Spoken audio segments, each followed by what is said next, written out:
And I told myself, but I wouldn't listen. And I finished the tree at the end of the driveway with those really tall spires that I couldn't get to. And my buddy Kyron has a limb lopper, but it's frozen in ice. And the days are getting warmer. And I don't want my tree to wake up and me hack into it while it's waking up. So if you leave me too long by myself and there's something I want to do, I'll figure out a way to do it. So I took some of the wood that I have, like that big plank there, a couple of planks of wood, and put that on the ground because the ground is soft and standing on a ladder in soft ground isn't very safe.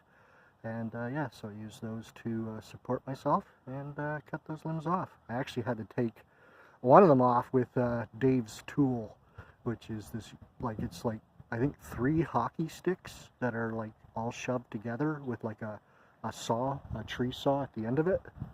Hold on a second here. And yeah, I had to use that to saw off one of the spires because it was a little too thick. I think it was one of the leader spires. And yeah, so that tree is good to go. My blueberry bushes I trimmed yesterday, and they're good to go. And this tree here is good to go. So my fruit trees, all I got to do is build some cages for this guy and for that other one that's just down there a ways. And that's the next thing on my project list.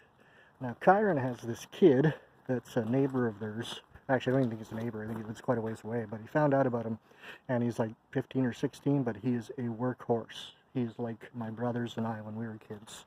Parents that are teaching their kids that you have to work for a living.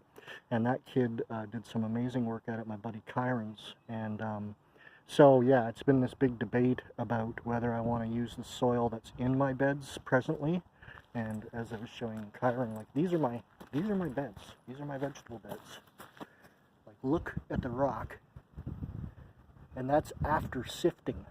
So the idea is probably getting that kid out. And he's going to dig out the dirt in my plots, and we're going to cart that away. And then we're going to fill them with good soil.